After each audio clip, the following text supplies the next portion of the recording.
One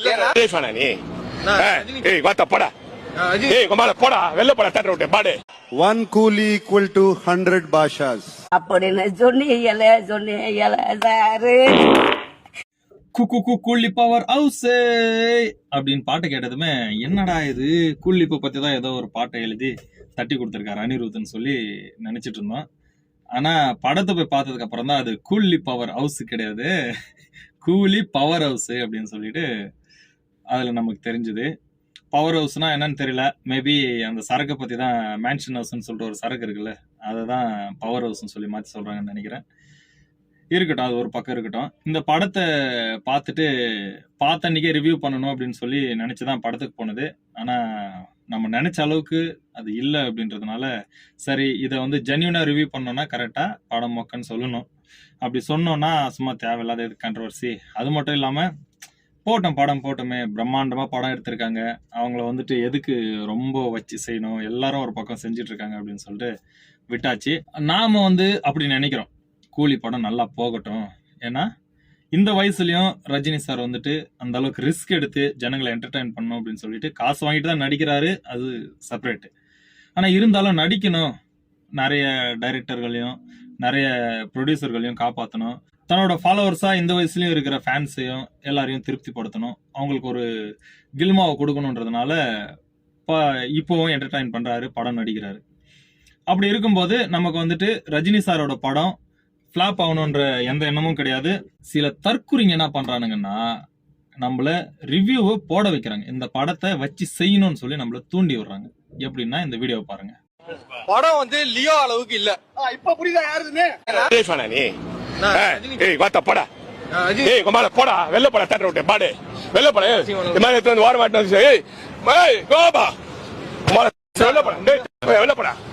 வெள்ள போடா பாடு.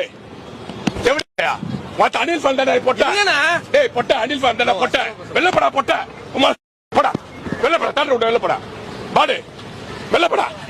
இப்போ இந்த வீடியோவை பொறுத்த வரைக்கும் எனக்கு ஃபர்ஸ்ட் பார்த்ததுமே செம்ம காண்டாச்சு.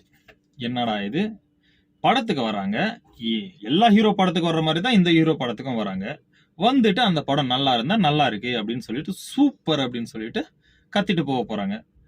கத்துறோம் வேணும், நல்ல வேணும், இல்ல அவனுக்கு என்ன படத்தை ரிவ்யூ பண்ண தெரிஞ்சவனோ, இல்ல அவன் டைரக்டரு, அவன் ஒரு ஆர்டிஸ்ட் அப்படின்ற மாதிரி எல்லாம் கிடையாது. சும்மா நார்மலா காமன் மனுஷனா படம் பாக்குறான், படம் பார்த்துட்டு படம் நல்லா இருக்குது அப்படின்னு சொன்னா நல்லா இருக்குதுன்னு சொல்லிட்டு போறான், நல்லா இல்லைன்னா நல்லா இல்லைன்னு சொல்ல போறான். எந்த படமா இருக்கட்டும், இதே விஜய் ஃபேன்ஸ் இதே லியோ படத்தை எவ்வளவோ விஜய் ஃபேன்ஸே நல்லா இல்லைன்னு சொல்லிட்டு போயிருக்காங்க. லோகேஷ்க்கு இதெல்லாம் சரிப்பட்டே வராது அப்படின்னு சொல்லிட்டு லோகேஷை கழுவி ஊத்திட்டு போயிருக்கிறாங்க எப்போ லியோ படத்தப்போ. அப்படி நான் படம் நல்லா இல்லைன்னா படம் நல்லா இல்லைன்னு தான் சொல்லுவாங்க. அப்படி இருக்கும்போது நீ போயிட்டு நீ அனில் குஞ்சு தானே, நீ விஜய் ஃபேன் தானே, அதனாலதான் நீ பேட் ரிவ்யூ கொடுக்குற. ஏண்டா படம் நல்லா இல்லைன்னு சொல்றதுக்கு இன்னொருத்தன் ஃபேனா தான் இருக்கணுமா, இல்லைன்னா ஒரு ப்ரொடியூசரா தான் இருக்கணுமா, இல்லைன்னா ஆர்டிஸ்டா இருக்கணுமா? டேய், நான் காசு கொடுத்து படத்தை பாக்குறேன், எனக்கு பிடிச்சிருக்கா பிடிக்கலையான்றத நான் தான் டிசைட் பண்ணணும், நான் தான் பார்க்கணும். பைத்தியக்காரங்க நீங்களே ஒரு பைத்தியக்காரனுங்க. இதுல என்ன, இன்னொருத்தன் வீடியோ பார்த்தேன், நீங்க இப்படி எல்லாம் படத்துக்கு பேட் ரிவ்யூ கொடுத்துட்டு இருந்தீங்கன்னா உங்க தலைவர் ஜெயிக்க மாட்டாரு, உங்க தலைவருக்கு நாங்க ஓட்டு போட மாட்டோம். டேய், என்னடா தற்குறித்தனம் இது? படத்தை பாக்குறதுக்கும் படத்தை நல்லா இருக்கு நல்லா இல்லைன்னு சொல்றதுக்கும் எலெக்ஷன்ல ஜெயிக்கிறதுக்கு என்னடா சம்பந்தம் இருக்குது? திருப்பதி உள்ள எலெக்ஷன்ல விடும் எப்படி? இந்த மாதிரி விஜய் ஃபேன்ஸ் பேசுதாலதான் 26 எலெக்ஷன்ல விஜய் படுதோல்வி விஜய் அடைவாரு. இதத்தான் தெளிவா காமராஜர் சொல்லியிருப்பாரு, நாட்டை நீங்க கூத்தாடி கிட்ட கொடுங்க, கூத்தாடி கூத்தியா கிட்ட கொடுத்துட்டு போவா அப்படின்னு சொல்லிட்டு ஏதோ ஒரு மேடையில பேசியிருப்பாரு. அப்படிப்பட்ட காரியம் தான் இவனுங்க சொல்லிட்டு இருக்கிறது. உனக்கு அவரோட சித்தாந்தம் பிடிச்சிருந்தா இல்ல அவரோட தத்துவம் பிடிச்சிருந்தா நீ அவருக்கு ஓட்டு போடு, இல்ல போடலன்னா மயிரா போச்சு. அப்படி இருக்கும்போது நீ என் தலைவன் படத்தை பார்த்தாதான் நான் உனக்கு ஓட்டு போடுவேன், என் தலைவன் படத்துக்கு குட் ரிவ்யூ கொடுத்தாதான் நான் உனக்கு ஓட்டு போடுவேன் அப்படின்னு சொல்லனா உன் ஓட்டு என்னத்துக்கு? இல்ல அப்படிப்பட்ட தலைவன் வந்துதான் என்னத்துக்கு? இப்ப நீ எல்லாம் ஓட்டு போட்டுதான் விஜய் சார் சீஃப் மினிஸ்டர் ஆகணும் அப்படின்னு சொன்னா அப்படிப்பட்ட சீஃப் மினிஸ்டர் நாட்டுக்கு தேவையில்லைன்ற. என்னடா இது பைத்தியக்காரத்தனம்? படத்துக்காக இல்லாம ஒரு சீஃப் மினிஸ்டர் ஆகுவீங்க ஒருத்தர. அப்போ இந்த படம் 1000 கோடி கலெக்ட் ஆயிடுச்சுன்னா நீங்க விஜய் எடுத்துன்னு வந்து சீஃப் மினிஸ்டரா உட்கார வச்சிருவீங்க, முடிஞ்சிடும் உங்களால. ரஜினி சாரோட படம் லோகேஷ் டைரக்டர் அப்படின்றதுனாலதான் இப்ப பிச்சுக்கிட்டு ஓடிட்டு இருக்கு. உண்மையிலேயே சொல்றேன், இதான் கலை யதார்த்தம். ஒத்துக்கலனாலும் இதுதான் கலை யதார்த்தம். அவரோட நடிப்பு நல்லா இருக்கு, அவர்கிட்ட ரஜினி சார் கிட்ட சரக்கு இருக்கு. பட் ஆனா அதை கரெக்டா யூஸ் பண்ற டைரக்டருங்க இல்ல. அதே மாதிரி அவரோட முதுமையின் காரணமா சில குளறுபடிகள் படத்துல வருது.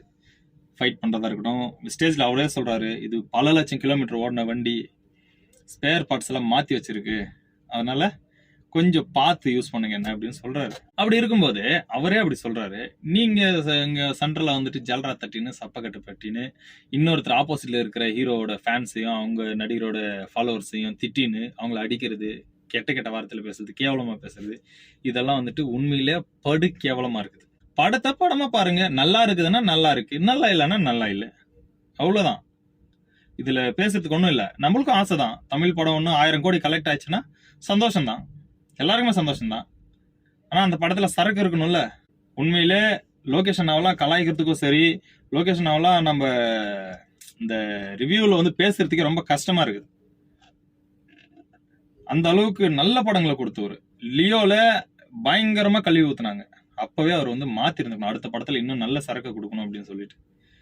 இந்த படத்துல ஒண்ணுமே இல்ல, என்ன இருக்கு? ஃபர்ஸ்ட் சீன்ல ரஜினி சாரே சொல்லுவாரு, என்ன அதாவது சரக்கு எடுத்துன்னு வந்து எல்லா சரக்கையும் கொண்டு வந்து ஒட்டி காக்டெயிலா மிக்ஸ் பண்ணுங்கன்னு சொல்லிட்டு, அந்த காக்டெயில தான் இந்த படத்தை கொடுத்துருக்காங்க.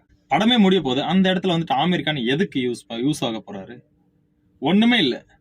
அவங்க அப்பாவை கூட்டிட்டு வந்து அங்க உட்கார வச்சுன்னு இவர் நாயை ஓட்டிட்டு வர்றாரு. அந்த சீன்ல என்ன இருக்கு? ஒண்ணுமே இல்ல. அந்த இடத்துல யார் நடிச்சிருந்தாலுமே, ஜெகபதி பாபு நடிச்சிருந்தாலுமே கூட அப்படிதான் இருந்திருக்கும் அந்த சீன். அப்படி இருக்கிற பட்சத்துல நீங்க வந்துட்டு எல்லா ஸ்டேட்ல ஒருத்தர் போட்டுட்டு நாகார்ஜுனாக்கு படம் முழுக்க ஒரு வேல்யூ கொடுத்துருக்காங்க. எனக்கு ரொம்ப வயிறு எரிஞ்ச ஒரு விஷயம் என்னன்னா, உபேந்திரான்ற ஒரு மிகப்பெரிய டைரக்டர், கன்னடா இண்டஸ்ட்ரியை உலுக்கி எடுக்கிற ஒரு டைரக்டர் அவர் உபேந்திரா. அதே மாதிரி அவரு ஆக்ட் பண்ற படங்கள் எல்லாம், முகுந்தா முராரின்னு சொல்லிட்டு ஒரு படம் பார்த்தேன், உண்மையிலே தமிழ்ல கூட அந்த அளவுக்கு தைரியமா பேச மாட்டாங்க. என்னது கடவுள் மறுப்பை பத்தி, கடவுளை விட மனிதம் முக்கியம் அப்படின்றத மிக தெளிவா சொல்லியிருப்பாரு. அப்படிப்பட்ட தைரியமான ஒரு ஆளு, அப்பேற்பட்ட ஒரு நிதர்சனத்தை யதார்த்த படங்களை இயக்குற ஒரு ஆளு, அவரை கொண்டு வந்து போட்டுன்னு ஒண்ணுமே இல்ல, சப்பையா அடியாள் மாதிரி வச்சுன்னுக்கிறாரு. அவனை அடினானா அடிக்கிற மாதிரி. டைலாக் கூட இல்ல இவ்வளவுக்கு. அட்லீஸ்ட் அவருக்கு எதனா டைலாக் பேச கொடுத்துருந்தா கூட பரவாயில்ல, டைலாக்கே இல்ல. அதுல ஜெயிலர்ல வந்து அப்படி காட்டிட்டாங்க இல்லையா, அவர் பேர் என்ன, சிவானாவை வந்து ஜெயிலர்ல வெயிட்டா காட்டிட்டாங்க, கெத்தா. டைலாக் இல்லாம ஸ்கிரீன் பிளேல மிரட்டி விட்டாங்க. அந்த மாதிரி இது ஆயிடும் அப்படின்னு சொல்லிட்டு நினைச்சுதான் லோகி என்ன இதை செஞ்சிருக்கிறார். தமிழ் மக்கள் விரும்புறது, உலகம் எப்படியோ தெரியல, தமிழ் மக்கள் விரும்புறது, உண்மையிலே சொல்றாங்க, நான் லீனியரே இருந்தா கூட கதை வந்துட்டு அந்த நரேஷன் எப்படி இருக்குன்னு தான் பாக்குவாங்க. கதையோட நரேஷன் கரெக்டா இருந்துச்சுன்னா அவங்களுக்கு பார்த்ததுமே கேட்ச் ஆயிடுச்சு அப்படின்னு சொன்னா பர்ஃபெக்டா பிடிச்சுக்குவாங்க. அப்படித்தான் ஜெயிலர் ஹிட் ஆச்சு. ஜெயிலர்ல கூட இந்த மாதிரி தான் எல்லாத்தையும் கலந்து ஒரு காக்டெயில தான் கொடுத்துருந்தாங்க. ஆனா அதுல ஒரு நரேஷன் இருந்தது, அதனால ஓரளவுக்கு ஓடிச்சு படம்.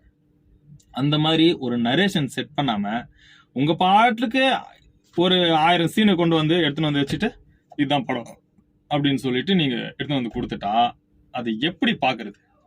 இதுல சண்டை வேற, படம் நல்லா இல்லைன்னு சொன்னா சண்டை வேற. இந்த மாதிரி தற்கூரிங்களை நம்பி இதே மாதிரி படம் எடுத்துட்டு இருந்தா சினிமா இண்டஸ்ட்ரி காலி. இதே மாதிரி தற்கூரிங்களை நம்பி அரசியலுக்கு வந்தாருன்னா விஜய் சாரு, அவரோட அரசியல் எதிர்காலமே வாஷ் அவுட். இதை மட்டும் தெளிவா புரிஞ்சுக்கணும். தயவு செஞ்சு இந்த சினிமா தியேட்டர்ல அடிச்சுக்கிறது கலாச்சாரம் ரொம்ப கேவலமா இருக்கு, அதை செய்யாதீங்க. மறுபடியும் சொல்றதுதான், நீங்க விரும்புற நடிகர்களே அதை விரும்ப மாட்டாங்க. சினிமா தியேட்டர்ல வந்து நம்ம ரசிகர்கள் வந்து நம்ம ஆப்போசிட் ஹீரோவோட ரசிகர்களை வந்து அடிக்கிறாங்க, சண்டை போடுறாங்க அப்படின்றத விரும்ப மாட்டாங்க. நீங்க இப்படி செய்யறதுனால இன்னும் ஏகப்பட்ட ஜனங்க கிளம்புவாங்க பேட் ரிவ்யூ கொடுக்கறதுக்கு. நல்ல படத்துக்கு பேட் ரிவ்யூ கொடுத்தா படம் நல்லா பிச்சுக்கின்னு ஓடும். ஆனா இந்த மாதிரி படத்துக்கு பேட் ரிவ்யூ கொடுத்தாங்கன்னா படத்தை காலி பண்ணிடுவாங்க, படம் வாஷ் அவுட் ஆயிடும். அதை மனசுல வச்சுட்டு செயல்படுங்க. அவங்க விருப்பம். சினிமா விமர்சனம்ன்றது அவங்க விருப்பம், அது சினிமா விமர்சனம் கிடையாது. அவனுக்கு பிடிச்சிருக்குன்னு சொன்னான், பிடிக்கலன்னு சொல்றான். எத்தனையோ பேர் நல்லா இருக்குன்னு சொல்லிட்டு போனாங்க, அவங்கள போயிட்டு பாராட்டு தங்கச்சங்கிலியா கொடுத்தீங்க நீங்க. பின்ன நல்லா இல்லைன்னு சொல்றோம் மட்டும் ஏன் அடிக்க போறீங்க?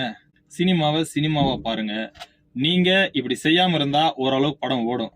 உண்மையிலேயே இதையே ஃபாலோ பண்ணீங்க தொடர்ந்துச்சு அப்படின்னு சொன்னா படத்தை அடிச்சு காலி பண்றதுக்கு ஒரு குரூப் காத்துன்னு இருக்கு.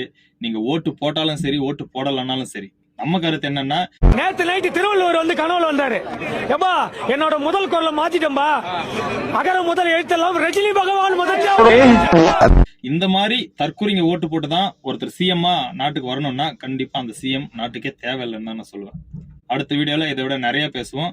இன்னும் மதுரை மாநாடு இருக்கு. மதுரை மாநாட்டை பத்தி நிறைய பேச வேண்டியது இருக்கு. பார்க்கலாம். அதுக்கு முன்னாடி என்ன 2 நாள் தான் இருக்கு. அதுக்கு முன்னாடியே முடிஞ்சதுன்னா வீடியோ பண்ணி அப்லோட் பண்றேன். நம்ம சேனல்ல வர வர நிறைய பேர் பார்த்துட்டு இருக்காங்க. அந்த நல்ல உள்ளங்கள்லாம் தயவு செஞ்சு சப்ஸ்கிரைப் பண்ணிட்டு வீடியோ பாருங்க. அடுத்த வீடியோல உங்களை சந்திக்கிற வரைக்கும் நன்றி, வணக்கம். One coolie equal to 100 bashas.